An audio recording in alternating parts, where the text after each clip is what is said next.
C'est l'heure de votre journal sur Radio Nord présenté par Maël Manomba. Radio Nord, il est 16h. Assalamu alaikum auditeurs de Radio Nord, voici votre journal, la dernière édition de la semaine. En titre, nous parlerons du Gabon qui a reçu le prix spécial de l'Organisation de l'aviation civile internationale, la OCI, le 24 septembre dernier à Montréal, au Canada. Le ministre des Sports, Franck Nguema, a eu plusieurs séances de travail avec les acteurs majeurs du football gabonais. Le 24 septembre dernier, l'un des points abordés, les salaires impayés, les joueurs professionnels. Le coach national, Patrice Neveu, a échangé avec l'attaquant Pierre-Emerick Aubameyang dans le cadre des préparatoires des matchs amicaux en octobre prochain. 4144, c'est le chiffre de la rédaction. Plus de détails avant les pages musulmanes et internationales avec Adiza Adamou et Ida Ibinga. Radio Nord, il est 16h. Le Gabon a reçu le prix spécial de l'Organisation de l'aviation civile internationale, l'AOCI, le 24 septembre dernier à Montréal, au Canada. Cette distinction marque les performances réalisées dans le secteur de l'aviation, notamment dans la navigation aérienne. Il y a un an, l'AOCI annonçait les performances en hausse de l'aviation civile gabonaise. Le taux de mise en conformité à l'international passait de 26% à 76%. Elle aura surtout la particularité d'encourager l'Agence nationale de l'aviation civile, l'ANAC, à maintenir le cadre des mesures visant à rendre compétitive notre espace aérien, a indiqué le ministre des Transports et du Tourisme, Justin Doudangoy. La distinction obtenue devant 192 pays dans l'aviation civile démontre que le Gabon est une référence dans la sous-région ainsi qu'à l'échelle internationale, a ajouté le ministre. Les travaux de l'organisation de l'Agence de l'aviation civile internationale ont obtenu, c'était le 24 septembre dernier et elles s'achèveront le 4 octobre prochain au centre des échanges, la mise en place du régime des compensations et de réduction de cadre, notamment de carbone pour l'aviation internationale et la cybersécurité dans l'aviation et les drones. Il s'est tenu au ministère des Eaux et Forêts la première édition du Live Entrepreneur qui s'étend du 27 au 28 septembre prochain. On écoute notre envoyé spécial Ida Ibinga pour plus de détails. L'auditorium du ministère des Eaux et Forêts a fait office au lancement de la première édition du Live Entrepreneur organisé par Gérard Entrepreneur qui a vu la participation de plusieurs jeunes venus de tous bords. Je propose d'écouter M. Geoffrey Mayoussa, président de Gérard Entrepreneur. Cette première journée, on n'a pas évoqué la question de financement, mais demain d'ailleurs, on va octroyer en live un financement de 2 millions de francs CFA. Donc ça va être fait en live, 2 millions de francs CFA, qui vont permettre à un jeune Gabonais ou à un jeune compatriote justement de pouvoir bénéficier de cet accompagnement-là, qui vont lui permettre de développer sa structure, de développer son entreprise. Donc oui, c'est l'occasion également pour nous en ce qui concerne le financement. Vous savez très bien que c'est l'un des très gros problèmes ici, non seulement au Gabon, mais en Afrique, parce que nos pays sont à majorité pauvres. Et donc nous voulons justement avoir plusieurs partenaires, nous voulons avoir plusieurs sponsors pour nous aider justement à aider ces jeunes-là, Gabonais, ces jeunes Africains qui n'ont pas de moyens, mais qui ont de belles idées, qui font de la maçonnerie, qui font de la plomberie, qui ont des activités génératrices de revenus et qui veulent bien développer ces structures, nous aider justement, nous accompagner à octroyer ces personnes de financement. Ensuite, je vous propose d'écouter Mme Gwenaëlle Simbi, responsable de l'ONG Finance Simbi de France. Une entreprise ou monsieur et madame tout le monde qui applique les principes d'intelligence financière, premièrement, capital temps. D'accord? Mon temps, comme disent les Américains, time is money. Je n'ai pas le temps à perdre sur des futilités. Je dois capitaliser mon temps sur comment optimiser mes sources de revenus. Ça, c'est la première chose. La deuxième chose, je dois savoir que je dois prioriser. D'accord?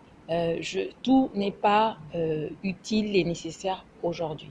On vit dans une société où les gens aiment être dans les apparences. Et par souci de vivre dans les apparences, on inverse les priorités. Mon objectif, ce n'est pas de me balader dans la dernière BMW ou autre, mais c'est de me dire, j'ai une orientation de vie et je veux capitaliser, multiplier mes ressources. Donc, je préfère être dans une petite Toyota ou même prendre mon taxi, quitte à ce que je continue à multiplier mes actifs, d'accord, et réduire mes dépenses. Donc, capital temps, on a. Deuxièmement, la gestion des priorités. Et le troisième point, entre autres aussi, c'est sur la formation. C'était votre envoyé spécial Ida Ibinga pour le compte de Radio Nord. Merci Ida Ibinga pour ces éléments d'information. Tout travail mérite un salaire et le ministre Franck Nguema entend mettre en application cette maxime. Ainsi, pour trouver des solutions à l'épineux problème des salaires impayés des joueurs professionnels, le ministre a mis en place un comité ad hoc. Cette commission aura pour mission la vérification, l'évaluation et l'élaboration des modalités de règlement de cette dette. La date butoir pour les résultats des travaux est fixée à décembre prochain. Après le travail qui sera fait par le comité ad hoc, un moratoire sera accordé au club pour l'épurement de la dette. Ce sont près de 500 dossiers qui seront examinés durant les travaux. La rencontre avec la superstar de l'équipe nationale du Gabon était très attendue. L'équipe nationale se prépare à affronter le Burkina et le Maroc en match amical. Il s'agira de la première sortie du nouveau sélectionneur des Panthères du Gabon avant d'entamer les éliminatoires de la Coupe d'Afrique des Nations 2021 en novembre 2021. Patrice Neveu, accompagné de Fabrice Do Marcolino, a discuté avec l'attaquant Pierre-Emerick Aubameyang à Paris sur son projet de jeu. La rencontre entre les deux hommes a duré environ 2 heures d'horloge, rapporte la Fédération gabonaise de football. 4144, c'est le chiffre de la rédaction. Le gouvernement promet 4144 salles de classe d'ici 2023. C'est sans commentaire que nous ouvrons la page musulmane présentée par Adiza Adamou et Sono de Njolé. Assalamu alaikum Adiza.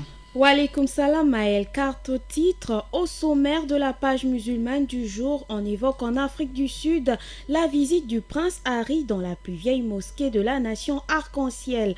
Les États-Unis livrent des véhicules au Tchad dans le cadre du G5 Sahel.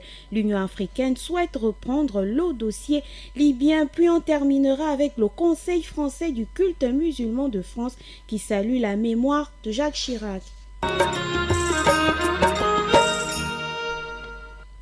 On ouvre la page musulmane de ce vendredi en Afrique du Sud avec la visite très remarquée du prince Harry et de son épouse dans la plus vieille mosquée de Cape Town. C'est à Cape Town, la cité mère d'Afrique du Sud, que le prince Harry et son épouse ont fait une escale royale mardi dernier où la fête du patrimoine battait son plein et le vert de l'islam illuminait la palette de couleurs de la nation arc-en-ciel. Le duc et la duchesse ont choisi de se rendre dans l'une des 44 mosquées du pays, la mosquée Awal, la première mosquée à avoir émergé dans le paysage sud-africain en 1794. Vêtue d'une robe conforme au code vestimentaire islamique et respectueuse de la pudeur exigée par les lieux, a fait grimper en flèche la cote de popularité de l'épouse du prince Harry. Les Sud-Africains ont apprécié la simplicité avec laquelle Harry s'est déchaussé avant de pénétrer dans la plus ancienne mosquée de la patrie de feu Nelson Mandela. Le couple princier s'est particulièrement attardé sur un manuscrit du noble Coran d'une valeur inestimable.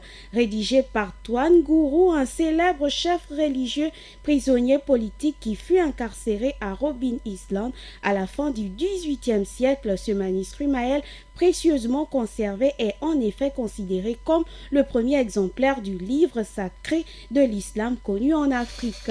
L'actualité dans le monde musulman, c'est aussi les États-Unis qui livrent des véhicules au Tchad dans le cadre du G5 Sahel. L'ambassade des États-Unis a remis ce jeudi 26 septembre une aide de matériel au groupement spécial antiterroriste du Tchad. Ce groupement est en charge de conduire les opérations de contingent tchadien de la force G5 Sahel. Si le Tchad salue la collaboration avec les partenaires dans la lutte contre le terrorisme, les États-Unis, eux, rappellent l'importance de l'approche bilatérale américaine. C'est devant un parterre de haut gradé que sont exposés les 60 véhicules flambant neufs. Ils vont permettre au Tchad de se déployer sur le terrain dans le cadre du G5 Sahel. L'Union africaine souhaite reprendre en main le dossier libyen. C'est en marge de l'Assemblée générale des Nations unies que s'est tenue ce jeudi une rencontre à huis clos sur la situation à Libye à l'initiative de la France et de l'Italie. Une rencontre précédée d'une réunion du Conseil de sécurité. Rien n'a filtré de ces rencontres, mais selon une source, l'Union africaine entend désormais à reprendre la main sur un dossier qui, pour l'instant, lui échappe. Selon cette source, les présidents africains ont affirmé qu'il était temps de changer les méthodes en Libye. Assemblée générale qui s'est tenue en présence du président de la Commission de l'Union africaine, Moussa Faki Mahamat, la Turquie, l'Égypte et plusieurs organisations internationales. Et on ferme la page musulmane de ce vendredi avec le Conseil français du culte musulman qui salue la mémoire de Jacques Chirac, l'homme qui a honoré les musulmans de France en veillant à la liberté du culte. Le Conseil français du culte musulman, par la voix de son président, a adressé à la famille Chirac ses condoléances les plus attristées et son soutien à la mémoire de l'homme d'État aussi remarquable que fut le président Jacques Chirac pour notre pays. Le président Chirac a exprimé la reconnaissance éternelle de la France en édifiant un monument hautement symbolique, Maël, à la mémoire du sacrifice des soldats musulmans pendant les 2 guerres mondiales, a indiqué le président du Conseil français du culte musulman. Avant de clôturer l'actualité du monde musulman, chers auditeurs, je vous invite à travers cet élément sonore de revivre cette visite de Jacques Chirac en Palestine en octobre 1996. Bonjour. Le 22 octobre 1996, le président français est en visite officielle en Israël. À Jérusalem, Jacques Chirac a souhaité aller dans la vieille ville pour rendre hommage aux 3 grandes religions monothéistes. Mais la visite tourne à la foire d'empoigne. Les forces de sécurité israéliennes interviennent et repoussent sans ménagement les commerçants arabes qui veulent saluer le président français. Le ton monte et Chirac, bousculé en tous sens, explose. Il y a encore comme problème. Je commence à en avoir assez. What do you want? Me to go back to my plane and go back to France? Is that what you want? Then let them go and let them do. No, that's no danger, no problem. No, this is not a method. This is provocation. That is provocation. It's not a provocation. Please, you stop now. Bonjour. Le lendemain, dans les territoires palestiniens, à Ramallah et Gaza, Jacques Chirac est accueilli comme un héros. Pour les foules démunies, il apparaît clairement que le président français prend fait et cause pour les Palestiniens. Le coup de sang et le coup de gueule de Jérusalem feront le tour du monde et assurent à Jacques Chirac une popularité sans égale dans les pays arabes. Il le vérifiera 7 ans plus tard, en 2003, dans les rues d'Alger, quand la Casbah lui fera un triomphe.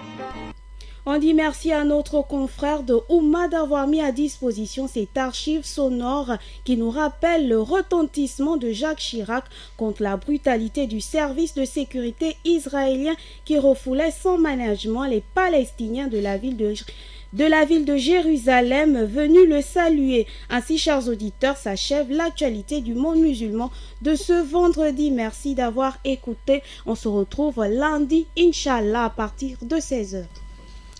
Nagode, Adisa Adamou, je vous invite à présent à écouter le condensé de l'actualité dans le reste du monde avec Ida Ibinga. Assalamu alaikum, Ida. Wa alaikum salam Maël. Voici le sommaire de notre actualité internationale. D'abord, le grand séminaire sur la prévention de la violence basée sur l'identité en Centrafrique. Ensuite, en Guinée, pour parler du massacre du 28 septembre, les victimes attendent toujours l'ouverture du procès. Enfin, on parle du décès de Jacques Chirac. Développement des titres, c'est tout de suite. Nous déroulons nos actualités internationales pour parler du grand séminaire sur la prévention de la violence basée sur l'identité. Dans le cadre de l'application de l'accord de paix signé le 6 février dernier, la Centrafrique a ouvert un grand séminaire concernant la violence basée sur l'identité hier à Bangui, dans la capitale du pays.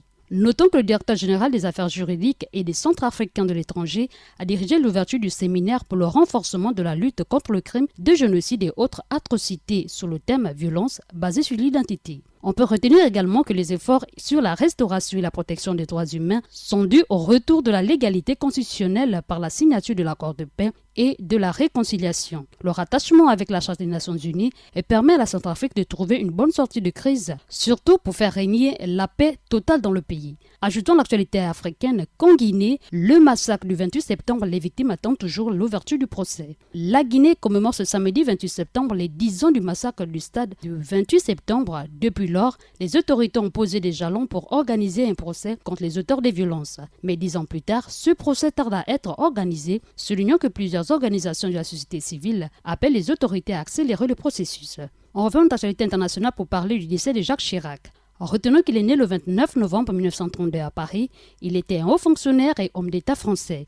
Il était Premier ministre d'Alain Juppé, Lionel Jospin, Jean-Pierre Raffarin et Dominique de Villepin. L'homme tire sa révérence le 26 septembre 2019 dans la ville de Paris. Il a appartenu au groupe DPE. Il laisse une femme et 3 enfants. Merci Maël, merci fidèle auditeur, c'est tout pour cette page internationale.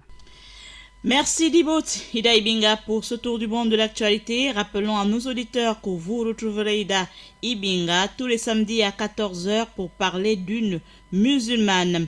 À la réalisation de cette édition d'information, Axel Kumba Diboti, Ida Ibinga à la coordination et pour la présentation, Maël Manomba de Mouabi. Sur Radio Nour, l'information c'est à 16h, 20h, 23h et 8h. Merci de nous suivre sur nos chaînes en ligne YouTube et Facebook. Assalamu alaikum. Radio Nour, il est 16h.